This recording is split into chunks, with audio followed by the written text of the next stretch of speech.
तो पुण्यात्मा, वो पुरुषोत्तम कोई और है, और वो पुरुषोत्तम रहता कहाँ है? वो शाश्वत स्थान में रहता है, सनातन परमधाम में रहता है, और वहां से चलकर आता है। हम सभी आत्माएं उस परम अक्षर ब्रह्म सत्य पुरुष कबीर देव जी की हैं। वो हम सबका पिता है, चींटी से लेकर हाथी, रंग से लेकर राजा तक का। लेकिन यह काल ने हमें अपने स्वरूप से ही अपरिचित करा दिया, हमारे वास्तविक ठिकाने से हमें गुमराह कर दिया। यहाँ जन्म मरण का विधान हमें फाइनल बता दिया, अपने आप को इसने निराकार सिद्ध करवा दिया। क्योंकि ऋषि महर्षियों ने परमात्मा पाने की चेष्टाएं की, क्योंकि आत्मा परमात्मा से बिछड़ने के उपरांत उसी दिन से इसकी खोज में लग गई। क्योंकि आत्मा को परमात्मा के अभाव का बहुत गहरा धक्का लगा। पुण्यात्माओं, जब तक आपके घर पर बिजली आई हुई है, बल्ब भी चल रहे हैं, कूलर भी चल रहे हैं, पंखा भी चल रहा है, और भी आवश्यक कार्य आप जो कर रहे हैं वो भी हो रहा है, और जिस समय वो बिजली चली जाती है फिर आपको उसकी आवश्यकता महसूस होती है, उसका अभाव आपको खटकता है, और सारा दिन कट लग जाए तो पसीने छूट जाते। तो ऐसे ही आत्मा को, हम सभी को वहाँ बहुत सुख था, किसी चीज का कोई अभाव नहीं था। ज्यों ही हम इस काल के साथ यहाँ इसके लोक में आए, हमारा वो लाइट चली गई, परमात्मा से मिलने वाली राहत हमें समाप्त हुई, खत्म हुई। और हमारे जितने इन्वर्टर चार्ज थे, जब तक वो चलते रहे तो हम सोचते रहे मौज हो रही है, और जब हमारे इन्वर्टर की बैटरी डिस्चार्ज हो गई, फिर हम गधे और कुत्ते सुअर बना दिए गए इस काल के द्वारा, इस काल के लोग।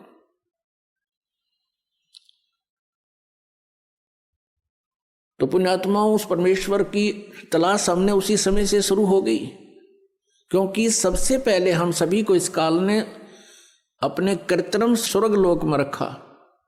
कृत्रिम, बनावटी, नकली, और वहां हमारी ही पूंजी को हमें ही देता रहा। एक रेस्टोरेंट बना लिया इसने। हम जो वहां राम नाम की पूंजी लेकर आए थे, उस रेस्टोरेंट में इसने हमसे छीन ली, और सुविधाएं जो देता था उसके चार्जिंग शुरू कर दिए, उसके चार्ज हमसे लेने शुरू कर दिए। जब हम कंगाल हो गए, पृथ्वी पर पटक दिए, कुत्ते और गधे सुअर बना दिए, और मनुष्य जीवन, एक मानव जीवन इसने हमें देना पड़ रहा है, क्योंकि इसको परमात्मा ने एक श्राप लगा दिया। यदि पुण्यात्माओं इसको परमात्मा श्राप नहीं देते, परमेश्वर कबीर जी, तो यह हमें मनुष्य जीवन कभी नहीं देता, इस पृथ्वी पर पटक देता सजाएं भोगने के लिए, और ऊपर हमें कभी भी अपने मूल ठिकाने का पता नहीं लगता। ये रहम किया भगवान ने। तो वो परमात्मा, तो ऋषि महर्षियों ने परमात्मा के पाने का प्रयत्न किया। वेद परमेश्वर कबीर जी द्वारा दिए गए थे, 5 वेद। इस काल भगवान ने उनमें से 4 रख लिए, एक नष्ट कर दिया, 5वां वेद सूक्ष्म वेद। उस सूक्ष्म वेद के अंदर सभी जानकारी थी, हम कौन हैं, कहाँ से आए हैं, हम यहाँ कैसे फंसे हैं, और वापस सवलोक जाने का, अपने सतलोक जाने का कौन सा मार्ग है, कौन सी विधि है, कौन सी वे ऑफ वर्शिप है, पूजा की विधि है, उसमें पूरी डिटेल से लिखा हुआ है। जैसे गीता जी अध्याय नंबर 4 के श्लोक नंबर 32 में गीता ज्ञानदाता कहता है कि जो आपने ज्ञान सुना है अध्याय नंबर 4 के 25 से लेकर 31 तक, कोई कैसी साधना करता है, कोई देवताओं को पूजता है, कोई केवल योग अभ्यास ही करता है, कोई स्वाध्याय करता है, कोई अहिंसा के कठिन व्रत रखता है, मुंह पर पट्टी बांध ली, नंगे पैरों घूमना, ये सब साधनाएं कर रहे हैं, लेकिन अपनी अपनी साधना को ये पापनाशक ही जानते हैं। लेकिन चौथे अध्याय के 32वें श्लोक में कहा है कि वो वास्तविक इन यज्ञों की जानकारी, यज्ञ माने धार्मिक अनुष्ठानों की जानकारी सच्चिदानंद घन ब्रह्म की वाणी में, ब्रह्मणे मुखे, ब्रह्मणे मुखे माने सच्चिदानंद घन ब्रह्म यानी परम अक्षर ब्रह्म की वाणी में विस्तार से कहा गया है। उनके जानने से तो सर्वथा कर्म बंधन से मुक्त हो जाएगा। तो वो ज्ञान इस काल ने छुपा दिया और मूर्ख बनाने के लिए कह दिया कि तू किसी संतों से पूछ ले, मैं नहीं जानता।